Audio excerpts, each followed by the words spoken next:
हिमालय की ऊंचाइयों में जहां समय भी थम सा जाता है, एक नाम सदियों से गूंजता आ रहा है, महाअवतार बाबाजी। एक ऐसा नाम जिसे श्रद्धा से लिया जाता है, जो रहस्य से भरा है और जिसके पीछे छुपा है मानव अस्तित्व का सबसे गूढ़ रहस्य। कहा जाता है कि बाबाजी पिछले 2000 वर्षों से अधिक समय से जीवित हैं, मृत्यु से परे, शरीर से परे, एक अमर योगी जो केवल उन्हीं को दृष्टिगोचर होते हैं जो आत्मिक रूप से तैयार हों।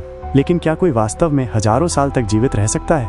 और कौन है ये महाअवतार बाबाजी जो समय, स्थान और सच्चाई के ज्ञात नियमों को चुनौती देते हैं? महाअवतार बाबाजी की उत्पत्ति की कथा उतनी ही रहस्यमयी है जितने वे स्वयं। जहां अधिकांश आध्यात्मिक विभूतियों के जन्म की कथा स्पष्ट होती है, वहीं बाबाजी का जन्म काल के धुंधलके में कहीं छिपा हुआ है। प्राचीन ग्रंथों के अनुसार बाबाजी का जन्म 2000 साल से भी अधिक समय पहले हुआ था, परंतु न तो कोई निश्चित तिथि है और न ही स्थान। दरअसल बाबाजी का जन्म एक दैवीय प्रकट रूप था, मानव जाति को उच्च चेतना की ओर ले जाने के लिए समय से परे एक चेतना का अवतरण। बाबाजी की अमरता कोई शारीरिक चमत्कार नहीं, बल्कि आध्यात्मिक पूर्णता का प्रतीक है। उन्होंने यह स्थिति प्राप्त की क्रिया योग के माध्यम से, एक प्राचीन ध्यान और प्राणायाम पद्धति जो मनुष्य को आत्मज्ञान की ओर ले जाती है। क्रिया योग आत्मिक उन्नति की एक कुंजी है जो जीवन ऊर्जा को नियंत्रित कर शरीर और मन को भौतिक सीमाओं से परे ले जाती है। बाबाजी का संदेश स्पष्ट है, शरीर नहीं, चेतना अमर है, और इस चेतना को जागृत करने के लिए ध्यान, साधना और जीवन की सूक्ष्म ऊर्जा पर नियंत्रण अनिवार्य है। महाअवतार बाबाजी के दर्शन की असंख्य कथाएं समय समय पर प्रकट होती रही हैं, ऐसी घटनाएं जो तर्क को चुनौती देती हैं लेकिन जिनके प्रभाव ने जीवन बदल दिए। सबसे प्रसिद्ध घटना है लाहिरी महाशय की, जिन्हें 1861 में हिमालय की एक गुफा में बाबाजी ने साक्षात दर्शन दिए और उन्हें क्रिया योग की दीक्षा दी। बाबाजी ने उन्हें आदेश दिया कि इस प्राचीन ज्ञान को आम जनता तक पहुंचाया जाए, और यहीं से शुरू हुई एक आध्यात्मिक क्रांति जो आज तक दुनिया भर में चल रही है। बाबाजी केवल प्राचीन ऋषियों तक ही सीमित नहीं रहे, उनके संदेश से आधुनिक काल के महान आध्यात्मिक गुरुओं ने भी प्रेरणा ली। परमहंस योगानंद, जिन्होंने अपनी प्रसिद्ध पुस्तक ऑटोबायोग्राफी ऑफ ए योगी में बाबाजी के अलौकिक दर्शन का उल्लेख किया, उन्हीं की कृपा से क्रिया योग पश्चिमी जगत तक पहुंचा। भारतीय सिनेमा के महानायक रजनीकांत भी बाबाजी के भक्त हैं। वे कई बार अपने इंटरव्यूज में बता चुके हैं कि उनकी सफलता, आत्मिक शांति और विनम्रता के पीछे बाबाजी की प्रेरणा रही है। यहाँ तक कि भारतीय प्रधानमंत्री भी समय समय पर बाबाजी के अस्तित्व और उनकी आध्यात्मिक उपस्थिति को स्वीकार कर चुके हैं। हालांकि सार्वजनिक रूप से बहुत कुछ नहीं कहा जाता, फिर भी ये मान्यता है कि संकट के समय में वे भी बाबाजी की कृपा की ओर निहारते हैं। बाबाजी ने अनेक वर्षों तक जिन स्थानों पर साधना की, वे आज भी तीर्थस्थल माने जाते हैं। विशेषकर हिमालय की गुफाएं और कैलाश मानसरोवर का क्षेत्र उनकी उपस्थिति के लिए प्रसिद्ध हैं।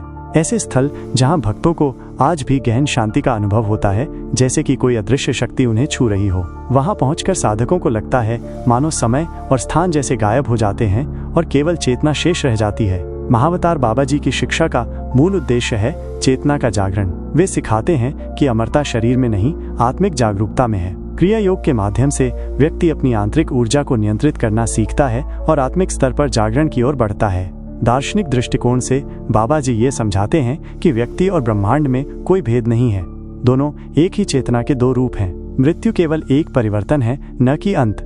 मनोवैज्ञानिक दृष्टि से उनकी साधना विधियां व्यक्ति को अहंकार, भय और मोह से मुक्त करती हैं। ध्यान और आत्मनिरीक्षण से व्यक्ति में संतुलन, मानसिक स्थिरता और आत्मबोध जागृत होता है।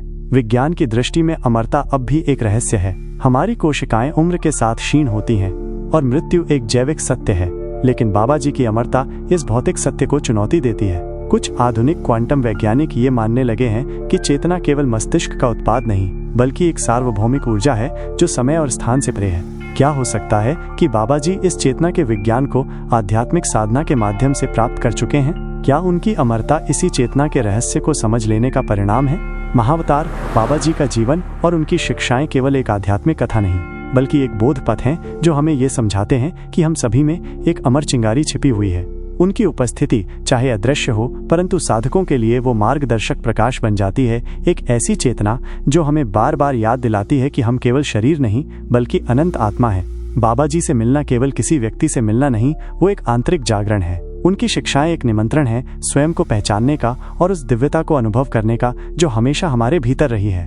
जबकि ये अमर योगी सदियों पहले पृथ्वी पर प्रकट हुए थे, उनकी ऊर्जा और प्रभाव आज भी इस आधुनिक युग में स्पष्ट रूप से अनुभव किए जाते हैं। ऐसे असंख्य किस्से हैं जहां लोगों ने इन योगियों से अप्रत्याशित और रहस्यमयी तरीकों से साक्षात्कार होने का दावा किया है। एक ऐसी ही कथा एक आधुनिक समय के योगी स्वामी शिवानंद की है। हिमालय की तीर्थ यात्रा के दौरान स्वामी शिवानंद एक एकांत गुफा में पहुंचे। वहां उनकी भेंट एक रहस्यमयी पुरुष से हुई, जिनकी आभा एकदम महावतार बाबाजी जैसी थी। उस दिव्य पुरुष ने स्वामी शिवानंद को जीवन, मृत्यु और ब्रह्मांड के गहरे रहस्यों की शिक्षाएं दी। वे बोले नहीं, परंतु उनका संदेश सीधे आत्मा को छूने वाला था, और जिस प्रकार वे प्रकट हुए थे उसी तरह रहस्यमयी रूप से लुप्त हो गए। स्वामी जी को एक गहन ध्यान और आत्ममंथन की अवस्था में छोड़ते हुए एक अन्य महान आत्मा जिनका संबंध कालातीत अस्तित्व से जोड़ा जाता है, वे हैं महर्षि अगस्त्य। वे भारत के सबसे प्राचीन और पूज्य ऋषियों में से एक माने जाते हैं। मान्यताओं के अनुसार उन्होंने हजारों वर्षों तक धरती पर विचरण किया और अपनी ज्ञान की धारा से कई पीढ़ियों को जागृत किया। महर्षि अगस्त्य को वेदों का सूत्रधार माना जाता है। उन्होंने ऐसे मंत्रों की रचना की जो समय और स्थान की सीमाओं को लांघ सकते हैं। कहा जाता है कि अपनी अत्यंत उन्नत योग साधना के द्वारा वे काल और अंतरिक्ष में यात्रा कर सकते थे। वे आकाश गमन यानी एस्ट्रल प्रोजेक्शन के सिद्ध थे, और वे किसी भी समय किसी भी स्थान पर प्रकट हो सकते थे। उनकी अमरता का रहस्य भी उनकी अद्वितीय साधना और आध्यात्मिक तप में छुपा है। हिमालय की परिचित चोटियों के पार एक रहस्यमय स्थान है, सप्त पातालों से जुड़ा दिव्य पर्वत माउंट मेरू। पुरातन ग्रंथों में वर्णन है कि माउंट मेरू के भीतर एक गुप्त आत्मिक लोक है जहां अमर योगियों का निवास है। ये वे योगी हैं जिन्होंने पूर्ण आत्मज्ञान प्राप्त कर लिया है और अब वे पृथ्वी के अदृश्य आयामों में रहते हैं। उनके दर्शन केवल उच्चतम चेतना के योगियों को ही होते हैं। ऐसे ही एक दिव्य योगी थे स्वामी ज्ञानानंद। मान्यता है कि उन्होंने 2500 वर्षों से भी अधिक समय तक जीवन पाया। कहा जाता है कि उन्होंने गंगा तट के पास एक वट वृक्ष के नीचे ध्यान करते हुए समस्त लौकिक सीमाओं से परे ज्ञान प्राप्त किया।